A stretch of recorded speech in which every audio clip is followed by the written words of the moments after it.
DJI keeps spitting out new drones from their factory, and it's been a very busy year for them. And today I have the brand new Mini 3 in the studio, letting you know everything you need to know about this drone. So the Mini 3 is DJI's low-cost entry-level drone that is made to replace the Mini 2, which was a very successful product for DJI. Now this one also promises very good performance at a lower price, bringing some new features that we've seen on the Mini 3 Pro right here on the regular Mini 3. So we have a 1/1.3 inch CMOS sensors with a dual native ISO and 4K HDR footage, the same weight of 249 grams, which was made popular by DJI with all of their mini series drones. This one is no exception, still under 250 grams. This drone also flies for 38 minutes in the air, so it's very effective in the air. It brings up the total flight time to up to 38 minutes, which is great coming from such a small package. And also, just like the DJI Mini 3 Pro,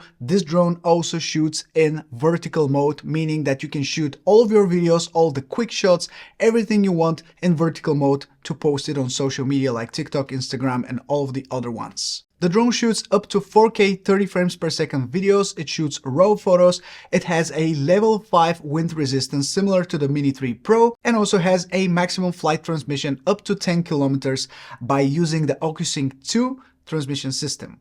It's not the same as the Mini 3 Pro, which uses the O3 transmission system, which promises up to 12 kilometers of flight distance. This one is a little bit of a downgrade by only using the OcuSync 2. So DJI is trying to bring the total cost down on this drone by also shaving off some features that we've seen on the Mini 3 Pro by keeping it at a very competitive price. In my opinion, the Mini 3 Pro is still a great product that has some features that you won't find here, such as obstacle avoidance, 10-bit video, flat color profile, all of these intelligent flight modes like hyperlapse, master shots. Those are things that unfortunately are not present here on this drone. So here you only have these vents on the front, there's no obstacle avoidance, you only have photo, like a timed photo and AEB photo, you have panorama, video, and that's it. And the quick shots, of course. You don't have master shots, you don't have hyperlapse, you don't have any of these newer modes that are saved up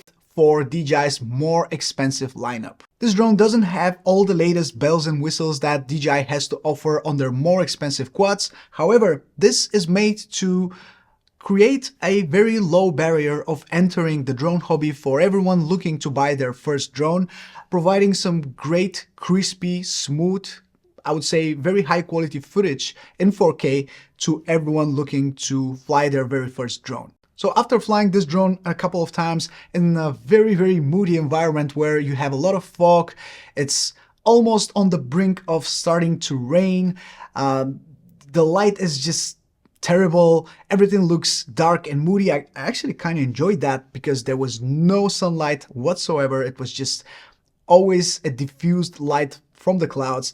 I could say that this drone feels the same way as the Mini 3 Pro, for example. It's super steady, it has level 5 wind resistance, so you don't really have to worry about the wind too much. It's very smooth, it provides great footage straight out of the SD card. You almost don't need to do anything to it.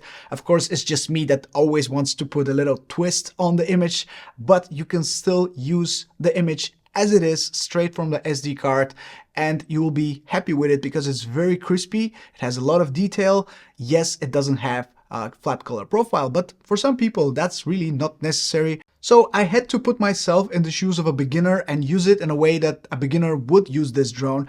And I have to say it was a pleasant experience. Of course, it was great, smooth, no problems with the transmission, even though it uses the OcuSync 2 instead of the O3 transmission system. Still, I had plenty of signal, no problems with any signal loss or any disruption of the signal, any problems with the remote. And speaking about the remote, it also comes with the DJI RC. You have tons of different configurations that you can choose from, whether you want to only buy the drone, if you want to use it with the DJI RC N1, with the DJI RC, with the Fly More package. You have all sorts of different packages that you can buy on DJI's website, and I have to say the prices are super competitive. They have really done, I think, their best to shave off as much as possible for the price to give everyone the chance to buy this drone and enjoy flying it. So I have the price list right here, and I want to quickly go over all the packages that you can buy in US dollars. So the drone itself, just by itself without any remote, is going to be $469, which I believe is $20 more than the DJI Mini 2. If you want to have the drone with the RC-N1, it's going to be $559. If it's with the RC, the DJI RC, it's $699.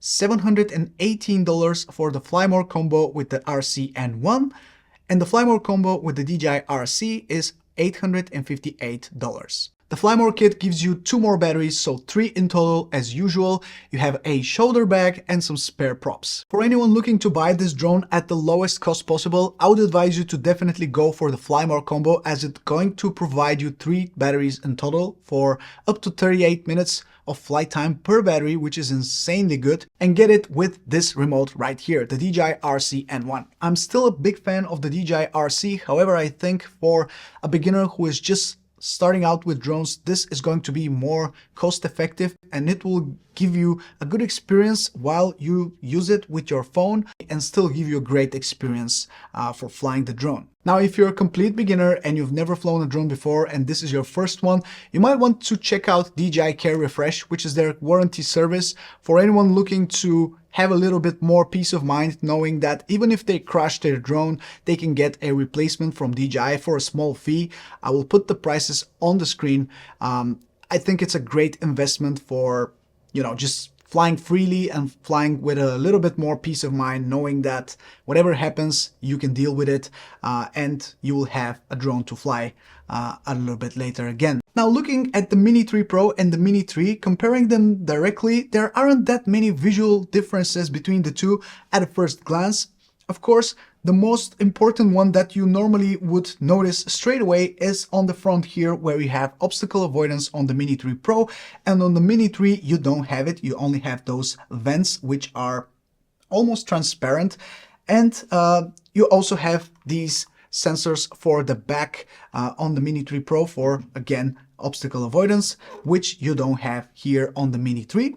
You also have these 2 little feet on the Mini 3, and you don't have them on the Mini 3 Pro, but other than that, from all other angles, they are pretty much the same thing, the same design, same weight, 249 grams, and the same camera as well. The biggest differences between those 2 drones are internal, mostly talking about their intelligent flight modes, their features, their performance when it comes to OcuSync is a little bit better on the Mini 3 Pro as opposed to the OcuSync 2 on the Mini 3.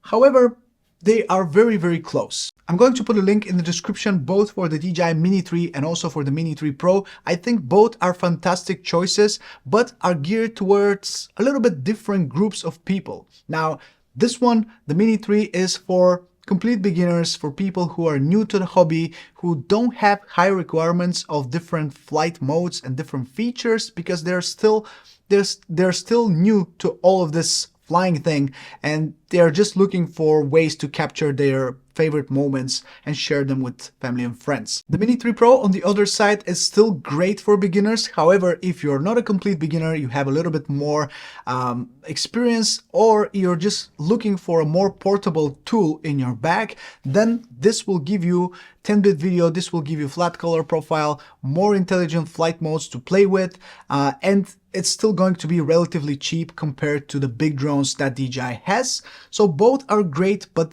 like I said, different groups of people are going to need different drones. So I'm happy to see that DJI is continuing their pursuit of trying to find a drone for every possible group of people, depending on their needs, their budget, and what they're looking for in general. With that being said, guys, this is everything I have for you from today's video. Thank you so much for watching. This is Mike from Drone Supremacy. Take care, and I'll see you in the next one.